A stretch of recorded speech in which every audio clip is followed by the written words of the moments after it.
আমাদের চেয়ারের উল্টো দিকের চেয়ারেই বসেছিল সবুদা। এতক্ষণ ধরে একটানা কথা বলে চলেছিল নীলুদাকে উদ্দেশ্য করে। এবার চুপ করে সামনে রাখা চায়ের কাপে একটা লম্বা চুমুক দিয়ে সবুদা একটা দীর্ঘ নিঃশ্বাস ফেলল। এই সময় আমার চা খাওয়ার অভ্যাস কিংবা ইচ্ছে কোনোটাই নেই। কলেজের পরীক্ষা শেষ হয়েছে, তাই বেশ কিছুদিন হাতে ছুটি রয়েছে। পরের সেমিস্টার শুরু হতে এখনও সময় আছে, তাই এ সময় আমার কোনো বাধা নেই। সবুদার কাছে বসে সমস্ত কথাগুলো শুনছিলাম। এবার নীলুদা বলল, আমার আপত্তি নেই, কিন্তু সমস্যাটা হলো তুই নিজে যখন বলছিস ব্যাপারটা আত্মহত্যা বলে মনে হচ্ছে, তাহলে এর পেছনে আবার নতুন করে খবর নেওয়ার কি কোনো প্রয়োজন আছে? আত্মহত্যা বলে মনে হয়েছে ঠিকই, তবে এটা যে আত্মহত্যাই সে কথা কিন্তু আমি একবারও বলিনি। তাছাড়া টেবিলের ওপরে সুইসাইড নোট, এমনকি হাতের কাছে থাকা বিষের শিশি, সব কিছুই সেটাই প্রমাণ করে দিচ্ছে যে এটা আত্মহত্যা। কিন্তু সবচেয়ে বড় সমস্যা হলো মোটিভ। ভদ্রলোকের আত্মহত্যা করার তো কোনো মোটিভই নেই। মোটিভ যে সবসময় আমাদের সামনে থাকবে তার কিন্তু কোনো গ্যারেন্টি নেই। অনেক সময় হতে পারে যে মোটিভ আমরা সন্দেহ করছি সে মোটিভটা সত্যিই নয়। অনেক সময় আবার যে মোটিভটা আমাদের সামনে আসে সেটাও সত্যি নয়। আবার কোনো কোনো ক্ষেত্রে সামনেই থাকে অথচ আমরা খুঁজে পাই না। আর কিছু কিছু ক্ষেত্রে সব থেকে বেশি হয় যে আসল মোটিভটার সামনে আসতে অনেকটাই বেশি সময় লেগে যায়।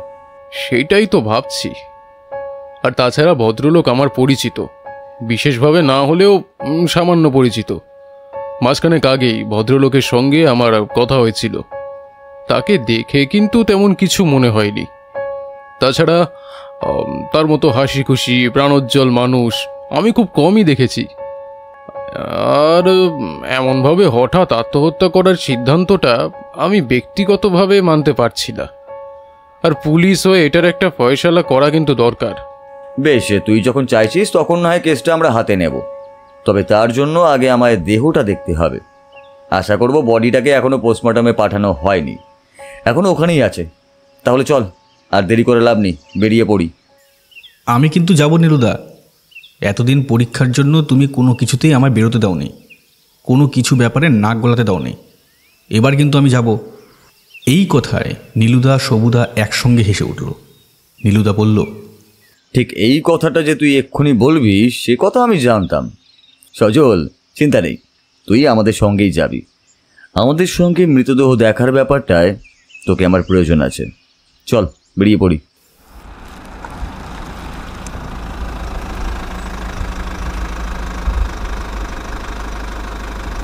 তারপর সবুদার পুলিশের জিপে করে আমি আর নীলুদা প্রায় আধ ঘন্টার ওপর চলার পর গিয়ে পৌঁছালাম সেই জায়গায়।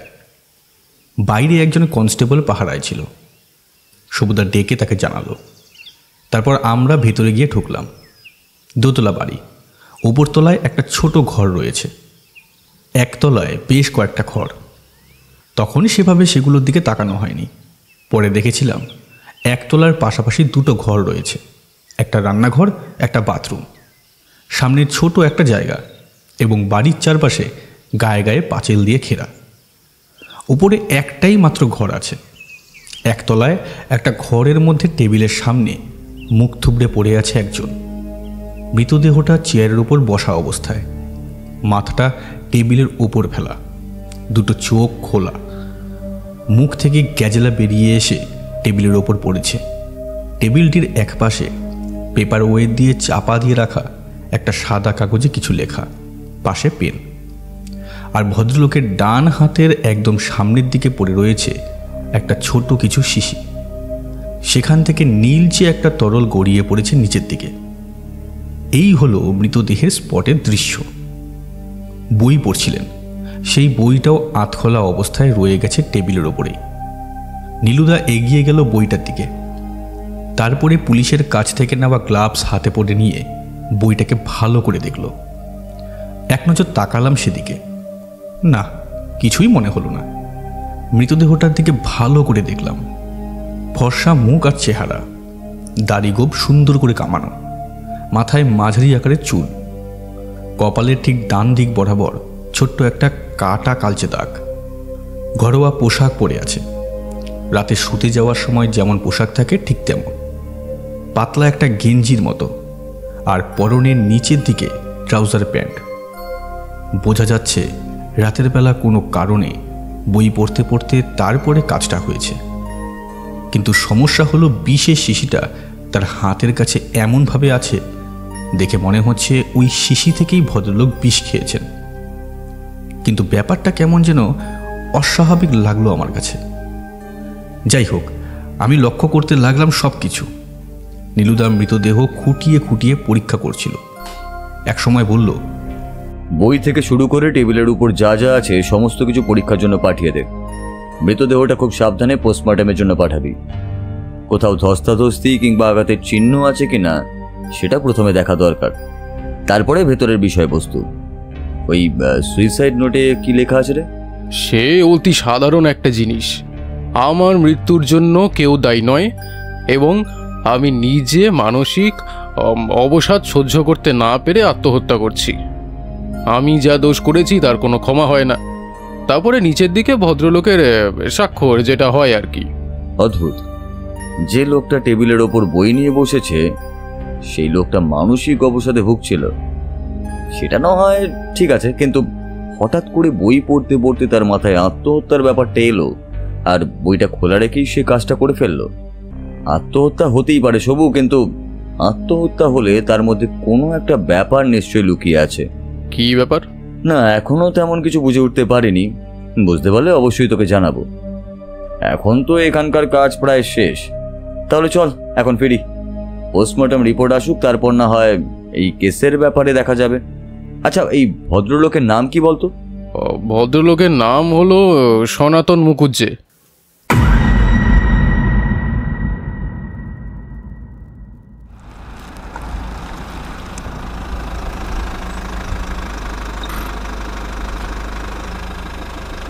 সনাতন মুখার্জির মৃতদেহ পোস্টমর্টমে পাঠিয়ে দেওয়ার পরে আমায় আর নীলুদাকে পুলিশের গাড়িতে করেই সবুদা আবার বাড়িতে নামিয়ে দিয়ে গেল।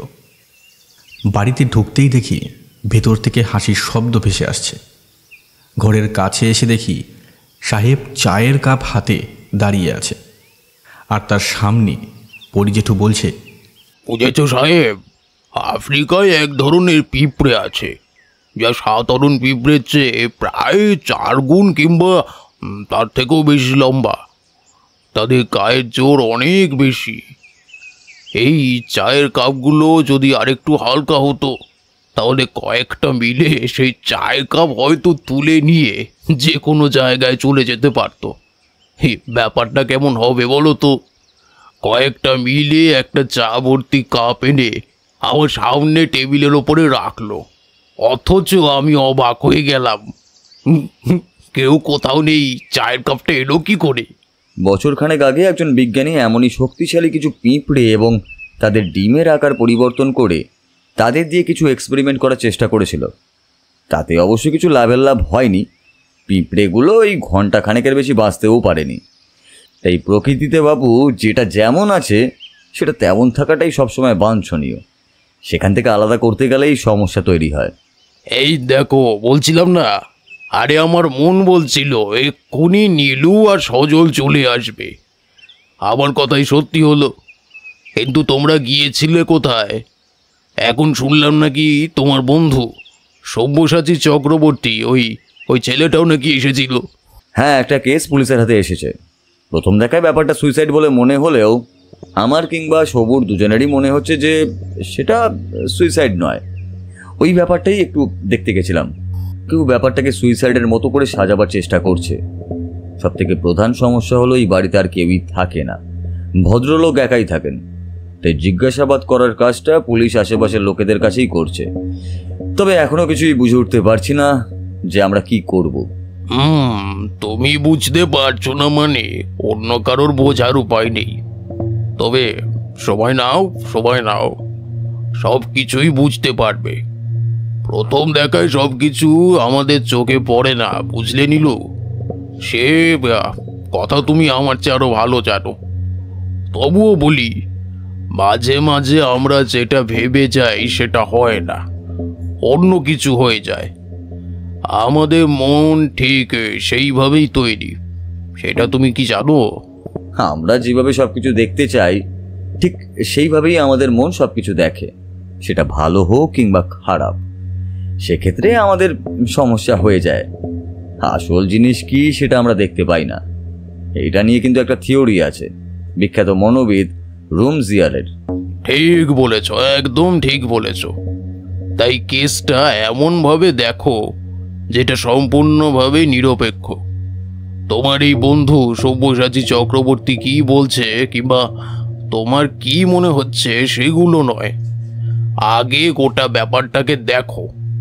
আর তোমায় এসব কথা বলা মানায় না, কারণ তুমি হলে সেই বিখ্যাত গোয়েন্দা নীল উৎপল চক্রবর্তী। কিন্তু তবুও মাঝে মাঝে সব কিছুতেই একটু পরিবর্তন হয়ে যায়, বুঝলে নীলু? নীলুদা কি বুঝলো আমি জানি না, তবে আমি বললাম, টেবিলের ওপর সুইসাইডের নোট রয়েছে, সেটাও সামনে পাওয়া গেছে। শুধু একটা জিনিস অদ্ভুতভাবে রয়েছে, সেটা হলো একটা খোলা বই। ঘরের মধ্যে টেবিলের উপরেই খোলা বইটা কেন ওখানে আছে সেটাই তো বুঝতে পারলাম না। যে লোকটা আত্মহত্যা করতে চায় তার তো হঠাৎ করে আত্মহত্যার কথা মাথায় আসবে না, সে নিশ্চয়ই আগে থেকে ভেবেই কাজটা করবে। যদি না হঠাৎ করে কোনো কারণে তাকে সে কাজটা করতে হয়, কিংবা হঠাৎ করে যদি না বাইরের থেকে কেউ কাজটা করে। আচ্ছা পরীক্ষিত বাবু, আপনি তো এর আগে অনেক পুলিশের কেস দেখেছেন, আমায় বলুন তো, মানসিক অবসাদে বিষ খেয়ে মারা যাওয়া কোনো মানুষের মৃতদেহ টেবিলের উপর একভাবে কি বসে থাকতে পারে? আপনার কি মনে হয়? সেটা কখনোই সম্ভব নয়, কারণ যে কারণেই হোক না কেন মৃত্যুর আগের মুহূর্তে মানুষ বাঁচার চেষ্টা করে, আর ঠিক সেই সময়ে তার শরীরে অনেক পরিবর্তন হয়। চেয়ারের ওপর বসে থাকলে সে হয়তো মাটিতে পড়ে যাবে কিংবা ঘর থেকে বাইরে বেরোবার চেষ্টা করবে। সেটাই আমি ভাবছিলাম, এটাই আমার একটা খটকা লাগছিল। প্রথমত এই খোলা বই, দ্বিতীয়ত মৃতদেহের এমনভাবে টেবিলের ওপরে গুছিয়ে শুয়ে থাকা, এবং তৃতীয়ত দরজাগুলো খোলা। যে লোক আত্মহত্যা করতে চেষ্টা করবে, সে রাতের বেলা হোক বা দিনের বেলা, বাড়িতে যদি ভদ্রলোক একাই থাকেন তাহলে দরজাটা তো বন্ধ থাকবে, তাই না? তার মানে তুমি বলতে চাইছো যে তখন সনাতন বাবু ছাড়াও ওই বাড়িতে আরও কেউ ছিল, কিন্তু যে ছিল সে কোথায়? নীলুদার মুখটা কেমন গম্ভীর হয়ে উঠল, অদ্ভুতভাবে আমার দিকে তাকিয়ে বলল, হয়তো ওই লোকটাই আত্মহত্যা কিংবা খুনের সঙ্গে জড়িয়ে আছে, তাই পালিয়েছে। আর না হলে কেসটা এখানে শেষ নয় সজল, এরপরে আরো অনেক কিছুই আছে। আমি অবাক হয়ে গেলাম নীলুদার মুখের দিকে তাকিয়ে। নীলুদা গভীরভাবে কি যেন ভাবছে। ঠিক তখনই পরিজেঠু বলে উঠল, নীলু, তুমি কেসটা সামলে নাও, তারপরে আমরা সুন্দরবনে বেড়াতে যাব। সেখানে একজনের খোঁজ পেয়েছি। একদিকে সবুদার হাতে আসা সেই কেসটা আমায় চাঞ্চল্য করে তুলেছিল, তার ওপর কেসটা শেষ হলেই সুন্দরবন ঘুরতে যাওয়ার কথা। দুটো জিনিস মিলিয়ে আনন্দে আমি নেচে উঠলাম প্রায়। কিন্তু তার সঙ্গে মনের ভেতরটা কেমন করতে লাগলো। সনাতন বাবুকে যদি কেউ মেরেও থাকে তাহলে সেটা চুরির জন্য হয়েছে বলে তো মনে হয় না।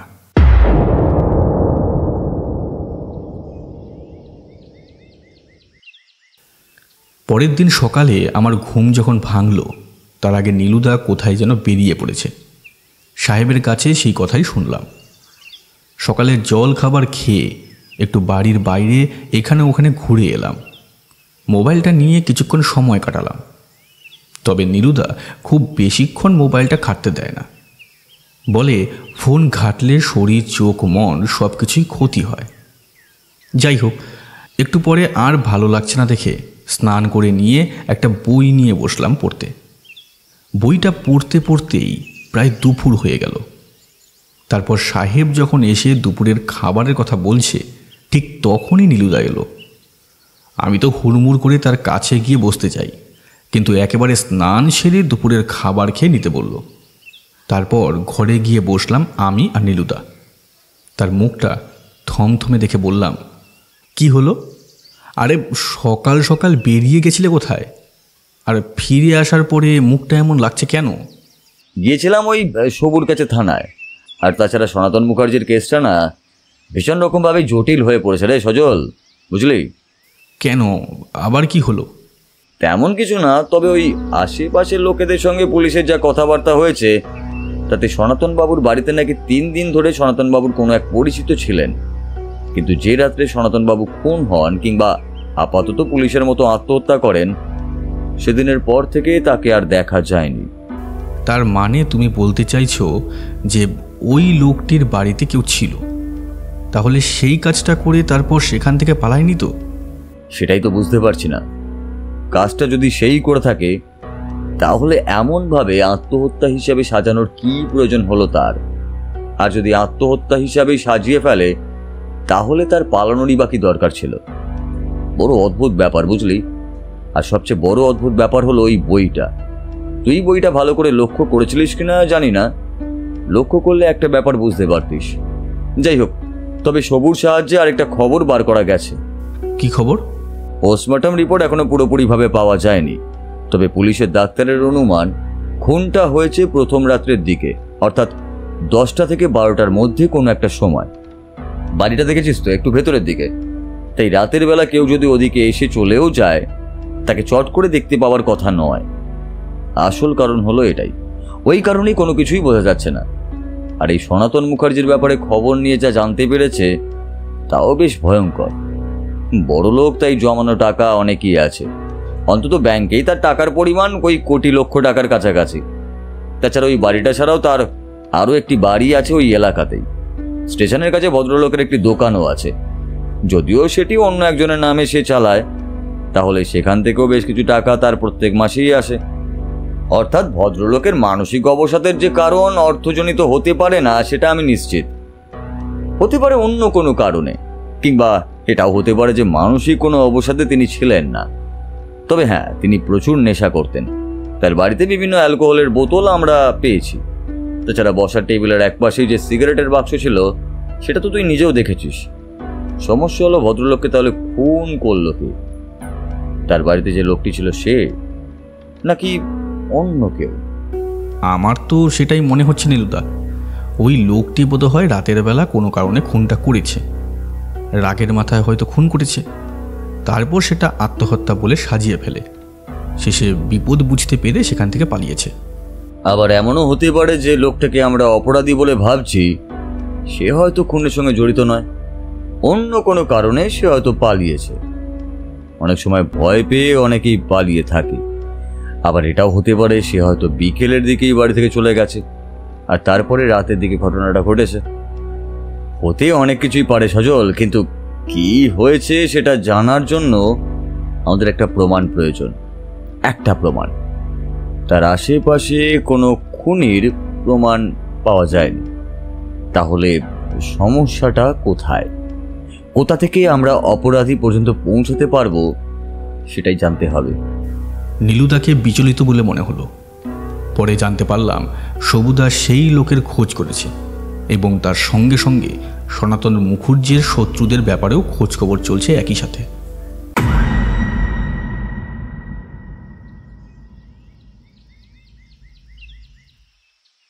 পরের দিন সবুদা ও নীলুদার সঙ্গে আমি বেরোলাম। কোথায় যাচ্ছি, কেন যাচ্ছি সে ব্যাপারে আমি কিছুই জানি না। একবার মুখ খুলেছিলাম। নীলুদা বলল, যেখানে যাচ্ছি তার সঙ্গে সনাতন মুখার্জির পরিচিতি বেশ ভালোই ছিল। অন্তত তার দোকান এবং বেশ কয়েকজনের কাছ থেকে খোঁজ খবর নিয়ে তার কথাই আমরা জানতে পেরেছি। সেখান থেকে যদি কিছু পাওয়া যায় সেটাই ভাবছি একবার। বাড়িটা একতলা ছোটোখাটো। একজন ভদ্রলোক আমাদের বসার ব্যবস্থা করে দিলেন। তারপরই চা চলে এলো। চা খেতে খেতে নীলুদা প্রশ্ন করলেন, সনাতনবাবুর সঙ্গে আপনার পরিচিতিটা ঠিক কিভাবে হলো বলতে পারবেন? দেখুন, সনাতনবাবুর সঙ্গে আমার পরিচিতি বিমলের আগে। সনাতনবাবুর সঙ্গে একটি ব্যবসায় আমি তার অংশীদার হয়েছিলাম। ব্যবসাপত্র আমি দেখাশোনা করতাম। তাতে যা অর্থ প্রয়োজন হতো তা সব কিছু সনাতনবাবু দিত। দুজনের অংশ সমান সমানই ছিল। সনাতনবাবু মানুষ হিসেবে খুব ভালো। কত বিপদের সময় আমায় সাহায্য করেছেন। টাকা অনেকেরই থাকে, বুঝলেন তো মিস্টার চক্রবর্তী, কিন্তু সকলেই সনাতনবাবুর মতন ভালো হতে পারে না। এই সনাতনবাবুকে যে কেউ এভাবে খুন করবে সেটা তো বুঝে উঠতে পারছি না। দেখুন, বর্তমানে ভালো মানুষের শত্রু বেশি হয়, খারাপ মানুষের বন্ধু আবার অনেকটাই বেশি হয়। তাই আপনার সনাতনবাবু এতটাই ভালো ছিলেন যখন, তার শত্রু থাকাটাই কি স্বাভাবিক নয়? সম্প্রতি মানে দিন কয়েক আগে সনাতনবাবুর বাড়িতে কেউ এসেছিলেন, সে ব্যাপারে আপনি কি কিছু বলতে পারেন? হ্যাঁ, বলতে পারি। তার দূর সম্পর্কের কোন এক আত্মীয়ের ছেলে থাকে এখানে। সনাতন বাবুই ডেকেছিলেন, তাকে কোন একটি কাজের ব্যবস্থা করে দেওয়ার জন্য বলেছিলেন। আসলে সনাতন বাবুর নিজের ছেলে মেয়ে নেই, তো তিনি বিয়ে করেননি। শুনেছি ছোটবেলায় একবার বিয়ের একটা ব্যবস্থা হয়েছিল, কিন্তু মেয়েটিকেও তার নাকি পছন্দ হয়েছিল। তবে নানা কারণে পারিবারিক সমস্যার জন্য সেটা হয় না।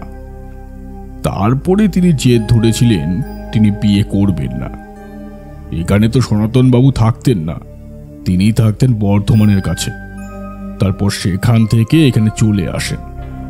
তার পরিবার বনেদি পরিবার, এখনো তার পরিবারে অনেক লোকজন রয়েছে। কিন্তু পুলিশ তো খোঁজ খবর নিয়ে বলছিল যে তার পরিবারে তেমন কেউই নেই। তাহলে সরাসরি পরিবারের নয়, মানে একটু দূর সম্পর্কের, মানে সনাতন বাবুর নিজের রক্তের সম্পর্কে কেউ না থাকলেও তার দূর সম্পর্কের আত্মীয়রা বর্তমানে এখনো আছে।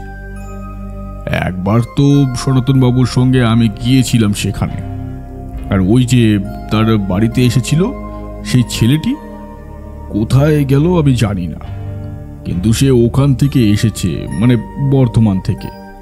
তার একটা কাজের ব্যবস্থার জন্য আমায় সেদিন বলেছিলেন সনাতন বাবু, কিন্তু বুঝতেই পারছি না কোথায় কাজ দেব। ব্যবসাপত্র নিয়ে এত ব্যস্ত রয়েছি। তবে আমি বলেছিলাম আর কোথাও না হলে আমাদের দোকানের একটা কোনো কাজে লাগিয়ে দেব। ছেলেটাও বড্ড ভালো। আমি অবাক হয়ে গেলাম। সনাতনবাবু ভালো, ছেলেটাও ভালো, তাহলে খুনটা হলো কেন? আর ছেলেটি বা কোথায় গেল?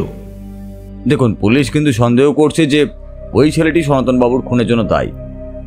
সনাতনবাবুকে খুন করে তারপর গোটা ব্যাপারটাকে বেমালুম লুকিয়ে রেখেছিল।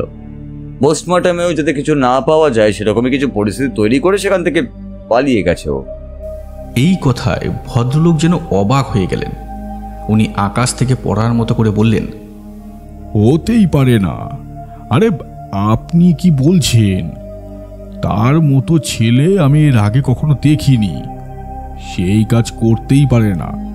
আমি তো সনাতন বাবুর মৃত্যুর ব্যাপারটা কাল রাতে শুনেছি।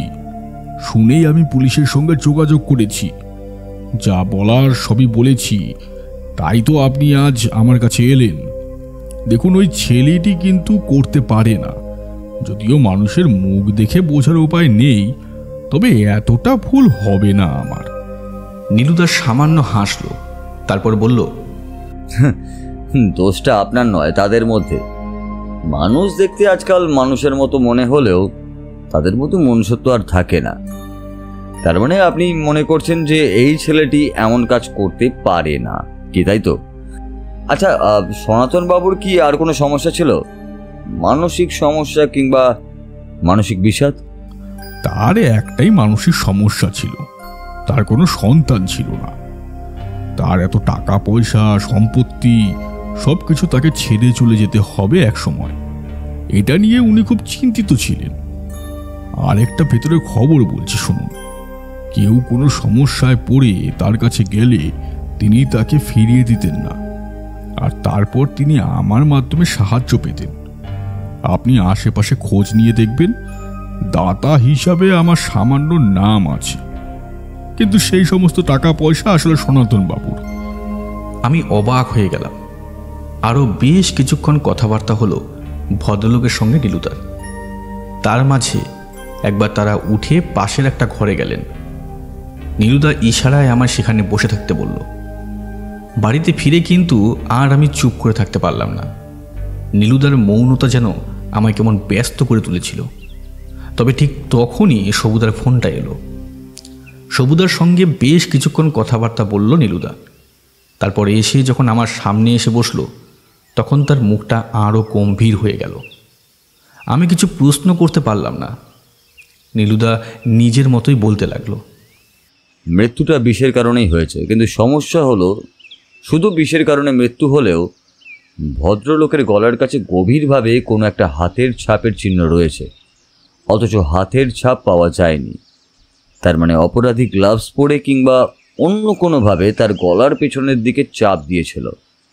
কিন্তু পেছনের দিক থেকে গলা টিপে মারতে যাবেই বা কেন?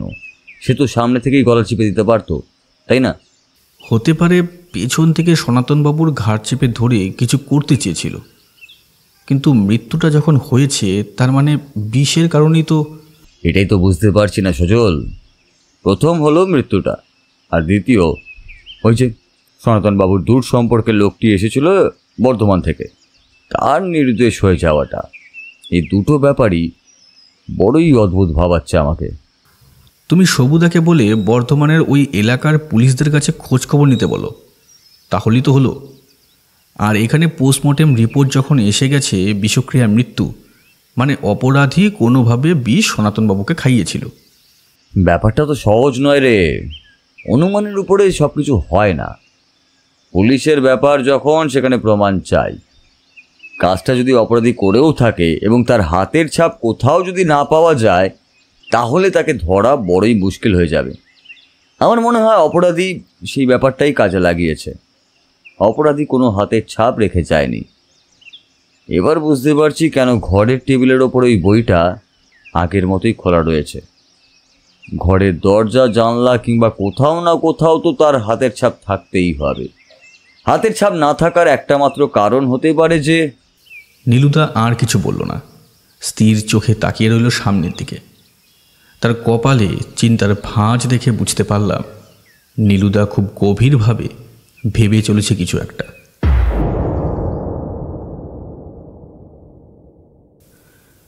এর মাঝে 2 দিন কেটে গেল। নীলুদা খুব ব্যস্ত রইল। আমাকে সঙ্গে নিয়ে 2-1বার বেরিয়েছিল।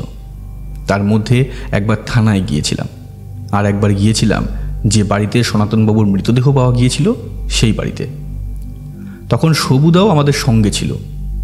আমরা 3 জন মিলে ঘরের দরজা খুলে 1তলার ঘর এবং 2তলার ঘরগুলো তন্ন তন্ন করে দেখেছিলাম।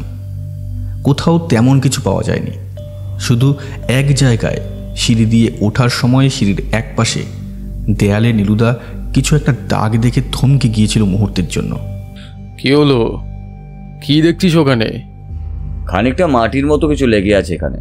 জিনিসটা পুরনো, শুকিয়ে গিয়ে খানিকটা এখানে পড়েছে। এতটাই অল্প যে চট করে বোঝা সম্ভব নয়, কিন্তু দেওয়ালটা পুরোপুরি পরিষ্কার। তাহলে এইখানের মাটির অংশটা এলোই বা কি করে? আরে বাড়ির পেছন দিকে তো নরম মাটি দিয়ে বাগানের মতো একটা জায়গা করা আছে। বোধহয় সনাতনবাবু তৈরি করেছিলেন। স্থানীয় একজন লোক কাজটা করেছিল। আমায় বলেছে যে সেটাই হয়তো সেখান থেকে কোনোভাবে মাটিটা এখানে এসেছে। অত ভাবার কি আছে?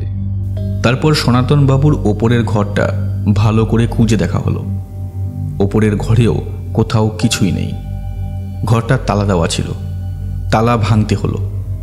ছাদের কাছে এসে পেছনের দিকে তাকিয়ে ভালো করে দেখল নীলুদা। না, কোথাও তেমন কিছুই চোখে পড়ছে বলে মনে হলো না। অন্তত নীলুদার মুখ থেকে ব্যাপারটা আমি ঠিক তাই বুঝতে পারলাম। ঘুরতে ঘুরতে নীলুদা প্রশ্ন করল, বর্ধমানে খোঁজ নিয়েছিলে কি? এই দেখ, একেবারে বলতে ভুলে গেছি। বর্ধমানে সনাতনবাবুর দূর সম্পর্কে যে আত্মীয়রা আছে তারা বেশ অর্থবান। তাদের সঙ্গে কথা বলে সনাতনবাবুর ব্যাপারে অনেক কিছুই জানা গেছে।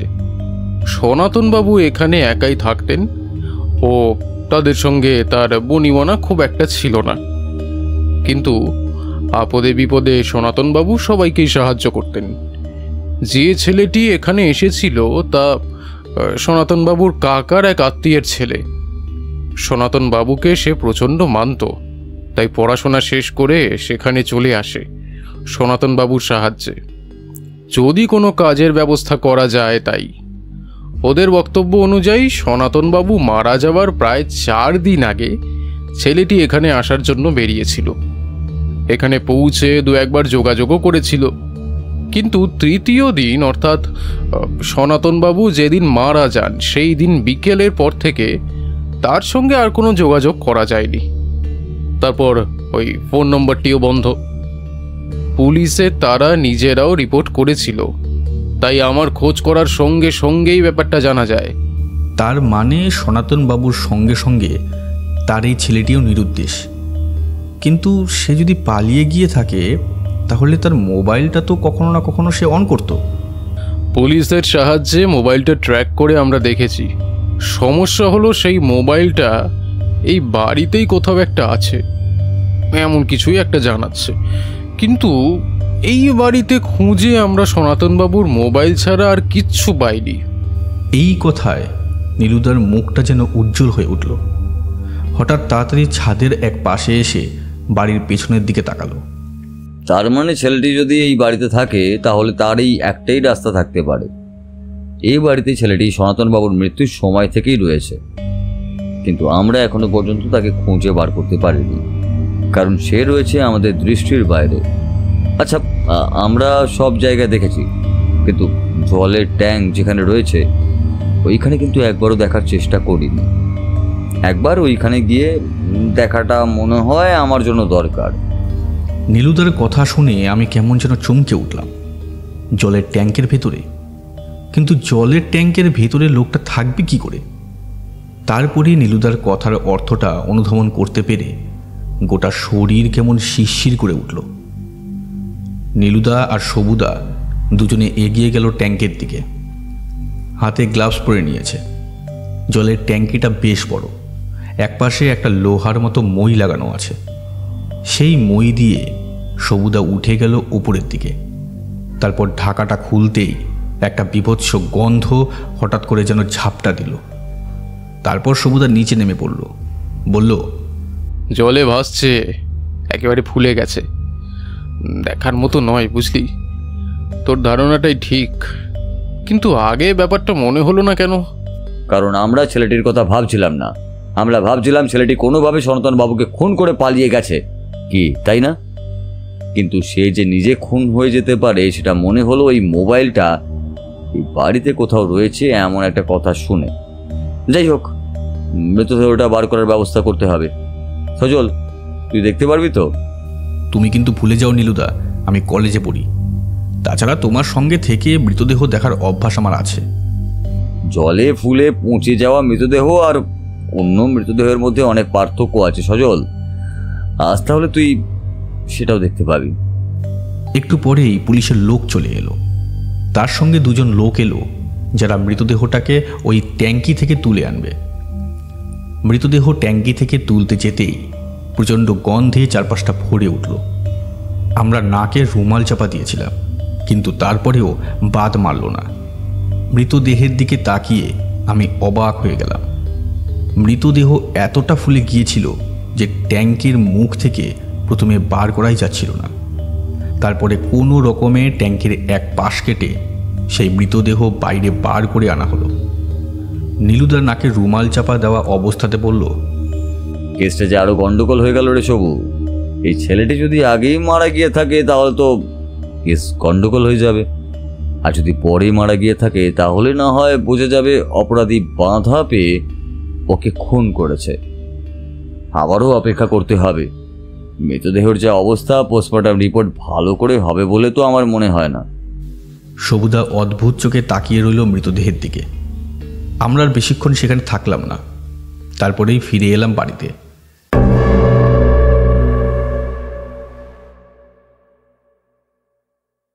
কি ব্যাপার নীলু, কেসের ব্যাপারে কত দূর এগোলে? আর যে ব্যাপারে তদন্ত করছিলে?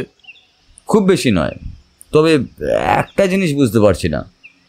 পোস্টমর্টম রিপোর্টটা না এলে বোঝা বড়ই মুশকিল হয়ে যাবে। সনাতনবাবুর আগে তার সে দূর সম্পর্কের আত্মীয় ছেলেটি অর্থাৎ বিমল মুখুজ্জে মারা গেছে। এবার কথা হলো অপরাধী কে? তাহলে কি বিমল মুখুজ্জে এমন কিছু জানতে পেরেছিল যে সনাতন মুখুজ্জের জন্য সমস্যা হয়ে যেতে পারে? আর বিমল মুখুজ্জে ঠিক কী জানতে পেরেছিল সেটাই আমাদেরকে জানতে হবে। নীলু, আমার মনে হয় তুমি যে পথে হাঁটছো সেটাই ঠিক। এমন কিছু নিশ্চয়ই ছিল যার জন্য পরপর দুজনকে অপরাধীকে মারতে হয়েছে। সনাতন বাবুর বাড়ির থেকে কিছুই চুরি হয়নি বলে তুমি জানিয়েছ। খুনটা অন্য কোনো কারণে হয়েছে হয়তো। কিন্তু নীলুদা, ব্যাপারটাকে আত্মহত্যা বলে সাজানোর কারণটা কি ছিল, এটাই তো আমি বুঝতে পারছি না। সনাতন বাবুর অতীতের ব্যাপারে খোঁজ খবর করার চেষ্টা চলছে। বর্ধমান থেকে তিনি এখানে এসেছেন 5 বছর আগে।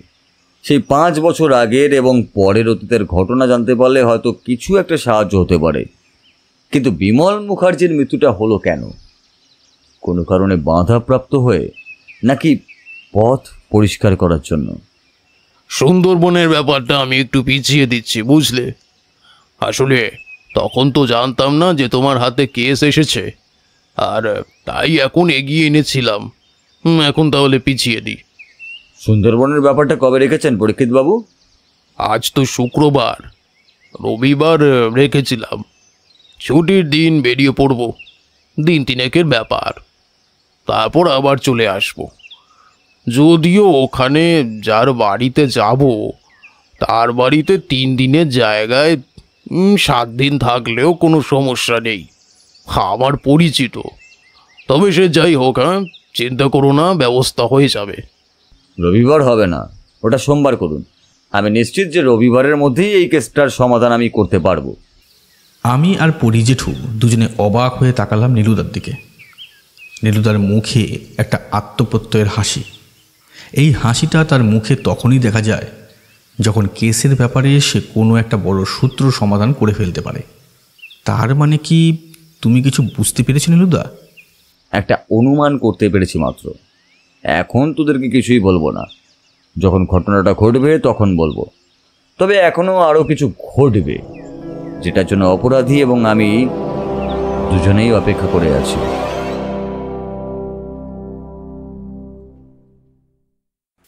নীলুদার কথা মাঝে মাঝে কিছু বোঝা যায় না, তেমন আজও বোঝা গেল না।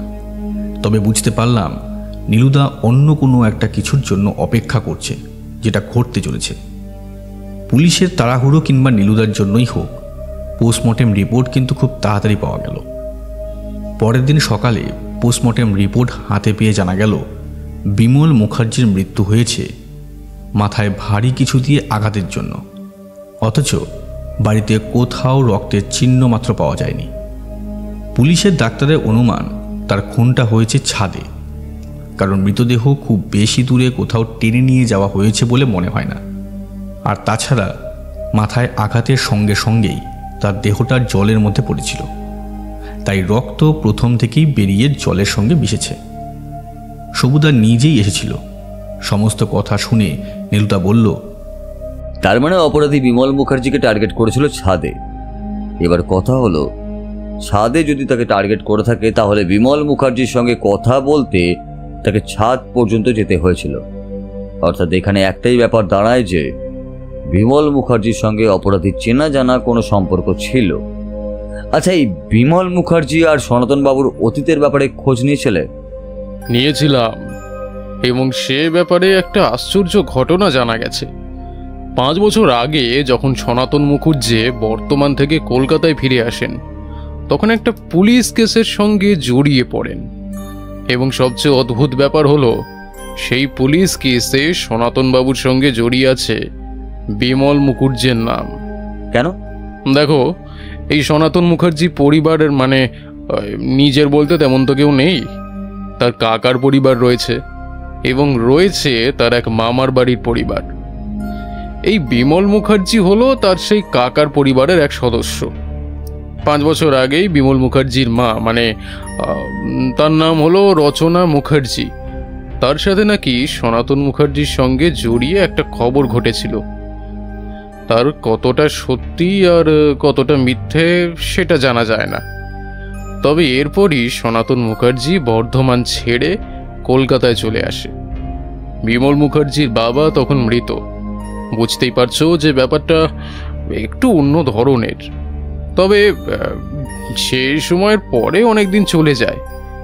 তারপরে সনাতন মুখার্জির মধ্যে কখনো কোনো রকমের যোগাযোগ হয়েছে বলে তো জানা যায়নি।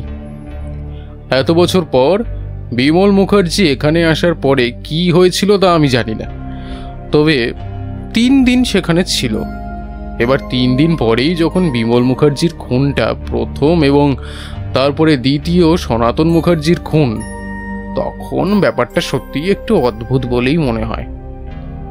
এমন কে রয়েছে যে দুজনকেই একসঙ্গে মারতে চাইবে? আমার মনে হয় অপরাধী শুধুমাত্র একজনকেই মারতে এসেছিল, কিন্তু এখানে এসে বিমলকে দেখে সে প্রথমে বিমলকে মারে। কিন্তু সেক্ষেত্রে অপরাধীকে বিমলের পরিচিত হতে হবে। সনাতন বাবুর পরিচিত না হলেও চলবে। বিমল এখানে আসার পরে কারোর সঙ্গে কি দেখা করেছিল? বিমল 4 দিন আগে বেরিয়ে পড়ে, কিন্তু এখানে এসেছিল সনাতন বাবুর কাছে ওই সেদিন রাতের বেলা, অর্থাৎ সারাদিনই সে কোথাও না কোথাও ছিল। কোথায় ছিল সেটা জানতে পারলে হয়তো কিছু একটা সাহায্য আমাদের হবে। অপরাধী কিন্তু ঠিক আমাদের উপরই নজর রাখছে, কিন্তু অপরাধীর আসল মোটিভটা খুঁজে বার করতে পারছি না আমরা। সনাতন বাবুকে মারার পরে সে আসলে কি করতে চাইছে সেটাই তো বুঝতে পারছি না। তারপর হঠাৎ করে কি যেন মনে পড়ে গেল, আর তারপরেই নীলুদার চেয়ার ছেড়ে চট করে উঠে দাঁড়িয়ে বলল, বিমল মুখার্জি এখানে এসেছিল কাজের জন্য, এবং সনাতন মুখার্জি তাকে কাজ দেবে বলে বেশ কয়েকজনের সঙ্গে কথাবার্তাও বলেছিলেন। তার মধ্যে আছেন এমন একজন যার সঙ্গে আমরা আগেও দেখা করেছি। আরেকটা কথা, কেন যে ব্যাপারটা আমি ভুলে গেলাম, হঠাৎ করে মানুষের মধ্যে কিছু পরিবর্তন হতেই পারে, সেটা আমার আগেই বোঝা উচিত ছিল। এখন আর যেন দেরি না হয়ে যায়। সবু, এক্ষুনি আমাদেরকে বেরোতে হবে। আমি, নীলুদা, সবুদা একটু পরেই পুলিশের জিপে বেরিয়ে পড়লাম। কোথায় বেরোলাম তা জানি না। একটু পরেই বুঝতে পারলাম যে বাড়ির সামনে আমরা এসেছি সেই বাড়িটা আমাদের চেনা। নীলুদা তাড়াতাড়ি জিপ থেকে লাফিয়ে নামলো, তারপরে ছুটে গেল বাড়ির সামনে। বাড়ির দরজায় তালা। ইস, আমার এটা বোঝা উচিত ছিল আগে। আমার বোঝা অবশ্যই উচিত ছিল। কাজটা কে করেছে, কিন্তু এত বড় একটা ব্যাপার, এখন কি করা যাবে? তখনই আশেপাশের লোকেদের জিজ্ঞাসা করে জানা গেল এই বাড়ির লোকটি এখানে নেই। সে ঘন্টা 2 আগে বাড়িতে তালা দিয়ে কোথাও চলে গেছে। আমরা সেখান থেকে বেরিয়ে গেলাম স্টেশনের কাছে একটা দোকানের উদ্দেশ্যে। দোকানটাও বন্ধ। আরও কয়েক জায়গায় খোঁজাখুঁজি করলাম, কিন্তু কোনো ফল হলো না। ফেরার পথে সবুদা বলল, কিন্তু তুই যার খোঁজ করছিস সে তো সনাতন মুখার্জির সব থেকে বড় পরিচিত মানুষ। তার নাম হলো নরহরি হালদার। সে সনাতন মুখার্জির ব্যবসাপত্র যেমন দেখাশোনা করত, তেমন শুনেছি তার বেশ কিছু টাকা পয়সার দিকটাও নাকি দেখত। ব্যাংকে খোঁজ নিয়ে জানতে পেরেছি যে মৃত্যুর কয়েকদিন আগেই প্রায় 3 লক্ষ টাকা ব্যাংক থেকে তুলে নিয়েছিলেন সনাতন বাবু, কিন্তু সেই টাকাটা তার বাড়ি অবধি পৌঁছায়নি। আমার আগেই বোঝা উচিত ছিল নরহরি বাবু এসবের মধ্যে থাকলেও থাকতে পারেন। আমার মনে হয় নরহরি বাবু খুব বেশি দূরে পালাতেও পারবেন না। তার মানে সেই ভদ্রলোকটি যিনি সনাতন বাবুকে খুব ভালো বলেছিলেন এবং তার সঙ্গে আসা ছেলেটিও? নীলুদা উত্তর দিল না। আমরা থানার দিকে চলতে শুরু করলাম।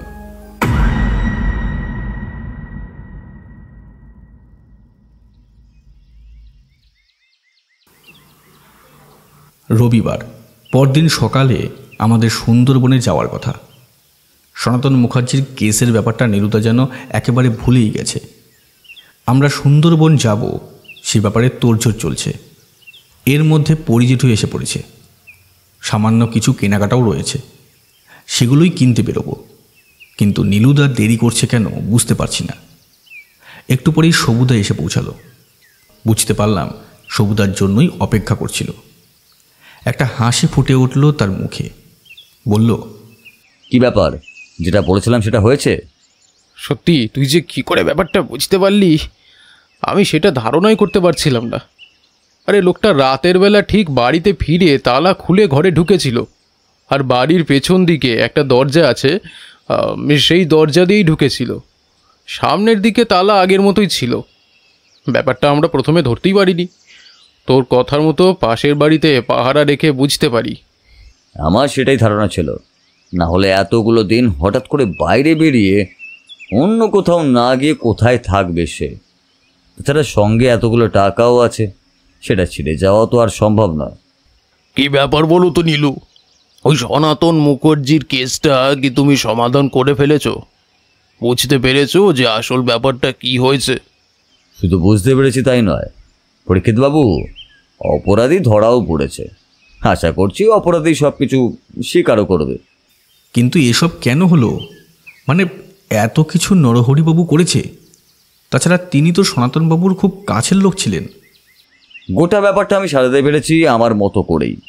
আমি আমার মতো করেই বলছি, তারপর যদি প্রয়োজন হয় সবু আমায় কিছু ধরিয়ে দিস, হ্যাঁ, বুঝলি? নীলুদা বলতে শুরু করলো। আমি পরিজেঠু আর সবুদা শুনতে লাগলাম। প্রথমেই সনাতনবাবুর একটু ইতিহাসের কথা বলি। আজ থেকে প্রায় 5 বছর আগে উনি বর্ধমান ছেড়েছিলেন একটা সমস্যার কারণে। বিমল মুখার্জির মায়ের সাথে, অর্থাৎ রত্না মুখার্জির সাথে তার একটা অবৈধ সম্পর্কের কথা চারিদিকে ছড়িয়ে গিয়েছিল। আসল ইতিহাস জানি না, তবে তার পরিবারের সঙ্গে কথা বলে এবং রত্না মুখার্জির পরিবারের আশেপাশের সঙ্গে কথা বলে পুলিশ জানতে পেরেছে পুরো ব্যাপারটা সম্পূর্ণ অযৌক্তিক। ছোট থেকেই সনাতন মুখার্জি একটু আলাদা রকমই ছিলেন। বেশি লোকজনের সঙ্গে মেলামেশা করতেন না এবং নিজের মতন করেই থাকতেন। ঐচ্ছিক সম্পত্তি এবং নিজের ব্যবসায়িক যোগ্যতায় করা সম্পত্তির বেশ কিছু পরিমাণ টাকা পয়সা উনি দানই করতেন। রত্না মুখার্জি এবং তার ছেলে বিমল মুখার্জি যখন ছিল একা, মাথার উপর ছাদ নেই, তখন তিনি তাদেরকে সাহায্য করেছিলেন। পুলিশের খবরে জানা যায় তাদের জন্য একটা বাড়ি তৈরি করে দিয়েছিলেন তিনি। তাই নিয়ে একটা কানাঘুষো তৈরি হয় এসব নিয়ে। সনাতন মুখার্জি কোনো ঝামেলা চাননি। তিনি নিজের বাড়ি জমি জমা বিক্রি করে সেখান থেকে কলকাতায় চলে আসেন। এখানে এসে নতুন জায়গা, নতুন বাড়ি তৈরি করেন এবং ব্যবসায় যুক্ত হন। দেখতে দেখতে কেটে যায় 5টা বছর। সবকিছুই ঠিকঠাক চলছিল। সনাতন বাবুর সঙ্গে দেখা হয়েছিল নরহরি বাবুর। তিনি ব্যবসার দিকটা দেখাশোনা করতেন এবং সমস্ত টাকা পয়সা যোগান দিতেন সনাতন মুখার্জি। ভালোভাবেই সবকিছু চলছিল, কিন্তু সনাতন মুখার্জির দান ধ্যানের অভ্যাসটাই তার কাল হয়ে দাঁড়ালো। নরহরি হালদার দেখতে পেলেন অনেক টাকাই তিনি অন্যকে দান করে উড়িয়ে দেন। এরপর নরহরিবাবু দান ধ্যানের ব্যাপারটা নিজের হাতে নিলেন। তিনি কোথায় কি দান করতেন না করতেন সেই সমস্ত সনাতনবাবু নিজেও জানতেন বলে মনে হয় না আমার। এবার আমি আসল কথাটা বলি। বিমল মুখার্জি এখানে এসেছিলেন কাজের উদ্দেশ্যে। 3 দিন আগে এখানে সনাতনবাবুর কাছেই ছিলেন। এর মাঝে নিশ্চয়ই সনাতনবাবু নরহরি বাবুর সঙ্গে তার দেখা করান এবং কথায় কথায় কোনোভাবে পুরনো 5 বছর আগের কথা সামনে উঠে আসে। এক্ষেত্রে একটা সুযোগ বেরিয়ে যায় নরহরি বাবুর হাতে। কোনোভাবে যদি এই সময় সনাতনবাবুকে সরিয়ে দিয়ে তার তুলে আনা কয়েক লক্ষ টাকা হস্তগত করতে পারেন তাহলে তো ভালোই হয়। তাছাড়া ব্যবসাপত্র তো তার হাতেই রয়েছে। কয়েক লক্ষ টাকা পেলে তিনি অন্যত্র কোথাও গিয়ে নতুন করে ব্যবসা খুলে ফেলতেও পারবেন। কোনোভাবে বুঝিয়ে সুঝিয়ে হয়তো তিনি 3 লক্ষ টাকা তুলেছিলেন সনাতনবাবুকে দিয়ে এবং সেই রাতেই উনি ওই বাড়িতেও যান। তিনি জানতেন সেই সময় ওখানে সনাতনবাবু থাকবেন না, তিনি বাইরে কোথাও থাকবেন। বিমলের সঙ্গে উনি কথাবার্তা বলে ছাদে নিয়ে যান এবং মাথায় ভারী কিছু দিয়ে একটা আঘাত করে তাকে মেরে ফেলে ওই জলের ট্যাঙ্কের ভেতরে ঢুকিয়ে রাখেন। এরপরে ঘরেই হয়তো কোথাও অপেক্ষা করেন। সনাতন বাবুর আসার পর তার সঙ্গে কথা বলতে বলতে তিনি হয়তো বিমলের কথা বলে থাকবেন। হয়তো তিনি বলেছিলেন যে বিমল চলে গেছে এবং তার সঙ্গে দেখা করার পরেই গেছে। সনাতন বাবু সেসব নিয়ে কোনো কিছুই ভাবেননি। এগুলোর পরেই তিনি বসেন অসমাপ্ত বইটা পড়তে। এদিক থেকে নরহরি বাবু এগিয়ে এসে তার ঘাড়ের কাজটা চেপে ধরেন। তারপর নরহরি বাবু সনাতন বাবুর মুখের ভেতরে বিষে শিশিটা ভরে দেন। এখানেই আমার সামান্য ভুল হয়ে থাকতে পারে, কারণ আসলে কি ঘটেছিল তা আমি নিজে চাক্ষুষ দর্শন করিনি, তাই আমি নিজেও জানি না। সনাতন বাবু যখন ফিরে আসেন তখন সেখানে নরহরি বাবু ছিলেন। তিনি জানেন যে বিমল একটু আগেই বেরিয়ে গেছে গ্রামের উদ্দেশ্যে এবং তার সঙ্গে সঙ্গে তিনি এটাও জানেন যে বিমল তার মায়ের সঙ্গে সনাতন বাবুর এই সম্পর্কের ব্যাপারটা হঠাৎ করে আবার তার সামনে তুলে ধরেছিল এবং এতদিন ধরে এখানে থাকার জন্য দুঃখ প্রকাশ করে সে আবার ফিরে গেছে। এসব ভেবে সনাতনবাবু মনে মনে দুঃখ পান এবং তারপর চেয়ারে বসে কথা বলতে থাকেন। তারপরে সময় বুঝে সনাতনবাবু যখন চেয়ারে হেলান দিয়ে বসেন সেই সময় তার মুখে বিষটা ঢেলে দেন। বিষ ছিল মারাত্মক, তাই বিষ মুখে যাওয়ার কিছুক্ষণের মধ্যেই কোনো কিছুই করার সুযোগ পাননি সনাতনবাবু। তার ঘাড়টা পেছনের দিকে চেপে ধরে তার মুখ বন্ধ করে রেখেছিল নরহরি বাবু। অর্থাৎ কিছু বুঝে ওঠার আগেই বিষ গলায় চলে যায় এবং প্রতিক্রিয়া করতে শুরু করে। তারপরে তাকে সুন্দরভাবে সরিয়ে দিয়ে আর সই নকল করে সুইসাইড নোটটা লিখেছেন তিনি। তারপরে ঘরে থাকা সমস্ত প্রমাণ মুছে দিয়ে এখান থেকে বেরিয়ে আসেন। বেরিয়ে আসার সময় দরজা বন্ধ করেননি, কারণ তাহলে দরজার ওপর আবার হাতের ছাপ পড়তে পারে, বা দরজা বন্ধ থাকলে এই ব্যাপারটা অন্যদিকে যেতে পারে। নরহরি বাবু হয়তো চেয়েছিলেন সনাতন বাবুকে খুন করে বিমলকে ফাঁসিয়ে দিতে, কিন্তু বিমলকে কোনো কারণে তাকে আগেই মারতে হয়। আবার এটাও হতে পারে যে বিমলের সাথে এই ঘটনাটা পরে ঘটেছিল, কিন্তু বিমল তাতে রাজি হয়নি বলে তাকে এর আগের মাথায় মারতেই হয়। এবার সমস্যাটা হলো, এর পরে মৃতদেহ নিয়ে তিনি কি করবেন বুঝতে না পেরে জলের ট্যাঙ্কির মধ্যে সেটা রেখে দেন। এদিকে সনাতন বাবুকেও তিনি মেরে ফেলেছিলেন। যদি বিমলের মৃতদেহ কেউ খুঁজে পায় তাহলে তো বুঝতেই পারবে যে বিমলকে আগে মেরে সনাতন বাবুকে পরে মেরেছে, সেটা প্রমাণ করা যাবে না। এই কারণে তিনি উল্টো একটা কাজ করার চেষ্টা করেন। সুইসাইড নোট লেখেন এবং তাতে সমস্ত দোষ তার মানসিক ভারসাম্যর অভাবেই জন্য ঘটেছে সেটা স্বীকার করে নেন। কিন্তু এরকমটা আমার শুধুমাত্র আন্দাজ, আমি শুধু কল্পনা করতে পেরেছিলাম। হয়তো নরহরি বাবু ভেবেছিলেন এত সুন্দরভাবে ব্যাপারটাকে সবার সামনে তুলে ধরলে খুব তাড়াতাড়ি সবাই সবকিছু পেয়ে যাবে, তাতে সমস্যা আর বাড়তে পারে না। সনাতন বাবুর সঙ্গে বিমলের সম্পর্কের কথা আশেপাশের লোকেরা বেশ ভালোভাবেই জানে।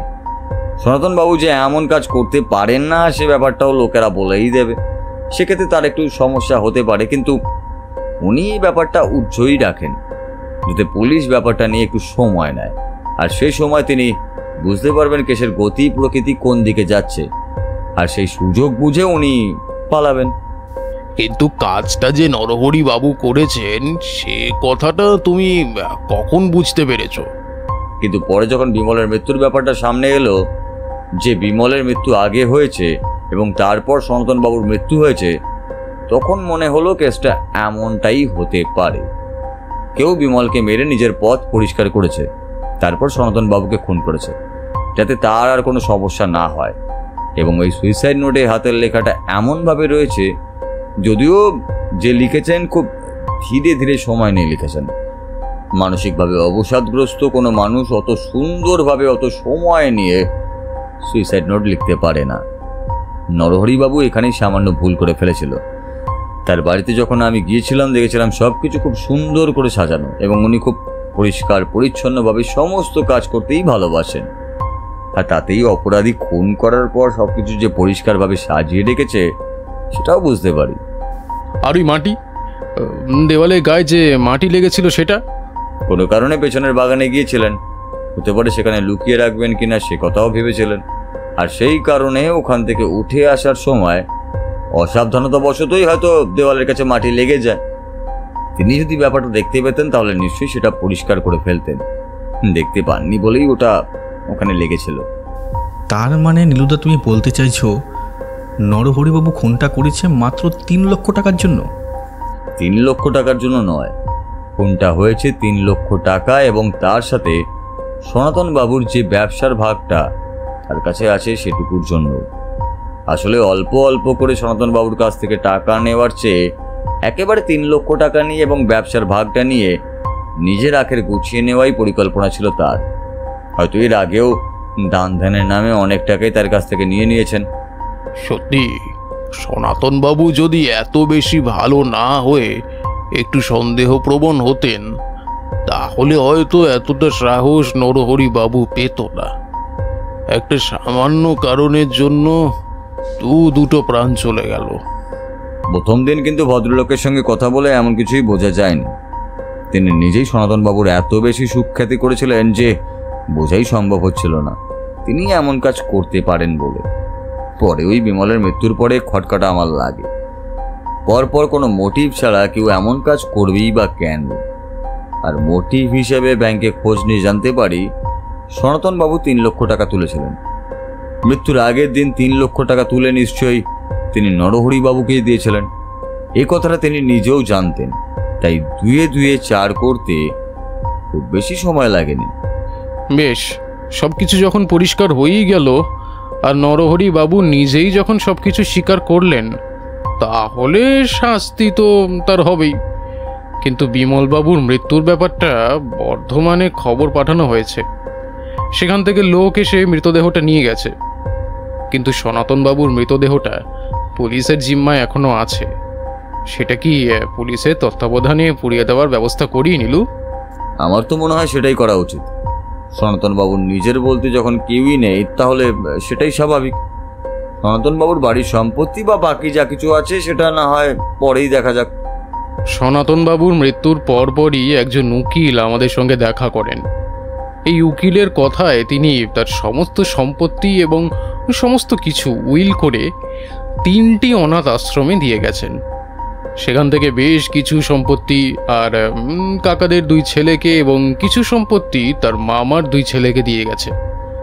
হঠাৎ করে তার মৃত্যু হলে সেই সম্পত্তি যাতে তাদের কাছে পৌঁছে যায় সে ব্যাপারে উকিলকে বেশ ভালোভাবেই সমস্ত কিছু বলা আছে, এবং সমস্ত কাজ তিনি আগেই করে রেখেছেন।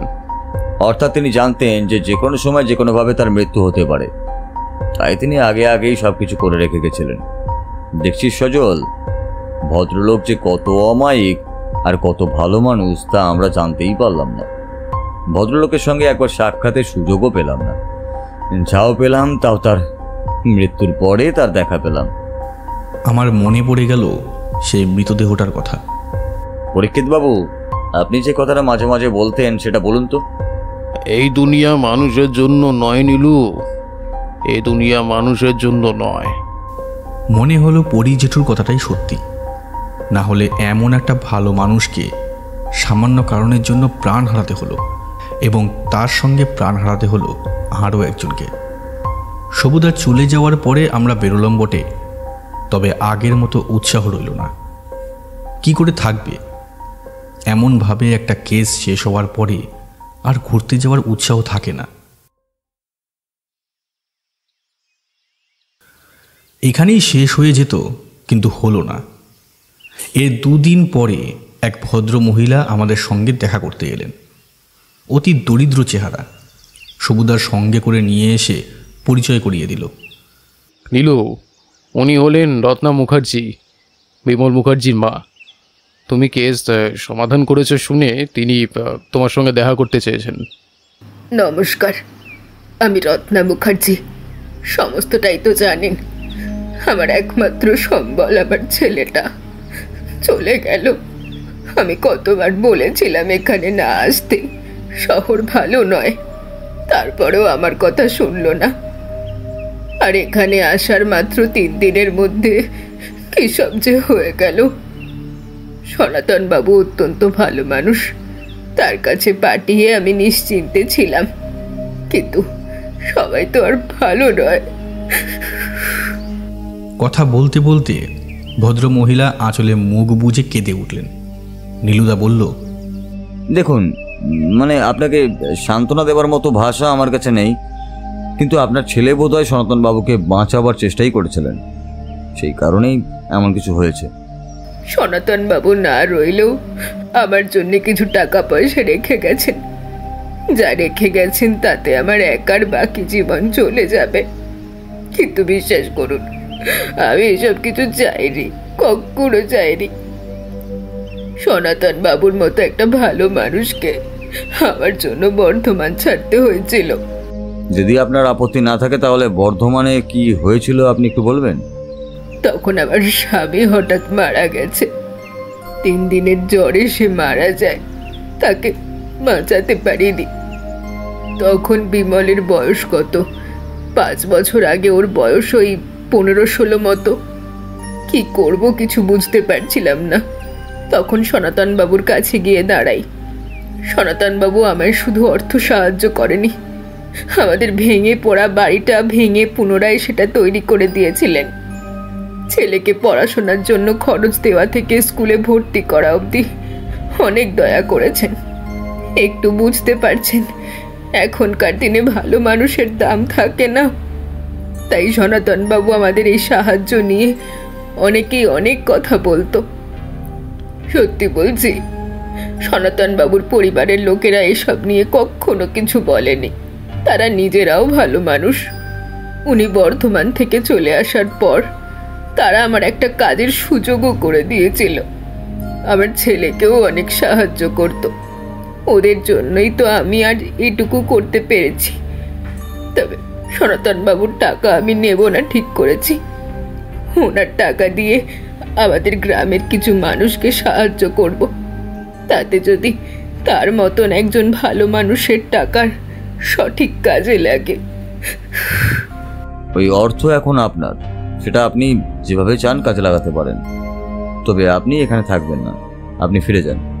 এখানে থাকলেই আপনার চিন্তা হবে। ওখানে ফিরে গিয়ে আপনি বরং আপনার নিজের মতন করেই থাকুন, সব কিছু মেনে নেওয়ার চেষ্টা করুন, তাহলেই দেখবেন সব ঠিক হয়ে যাবে। সবুদা চলে গেল বৃদ্ধ মহিলাকে নিয়ে। নীলুদা আমায় বলল, নরহরিবাবু যে শুধু সনাতনবাবু আর বিমলকে হত্যা করেনি, তার সঙ্গে সঙ্গে আরও একজন মানুষকে যে সমস্যায় ফেললো সে কথা তিনি নিজেও জানেন না। আমি চুপ করে বসে রইলাম। পরদিন সকালে আমাদের সুন্দরবন যাওয়ার কথা, কিন্তু এই ছুটির দিনটা খুব একটা ভালো কাটবে বলে মনে হলো না। বারবার মনে পড়ছিল পরি জেঠুর বলা কথাগুলো। পরি জেঠু মাঝে মাঝে বলে, বুঝলে সজল, দুনিয়া বদলে গেছে। এই দুনিয়ায় তুমি যত খারাপ, তোমার তত বেশি ভালো হবে।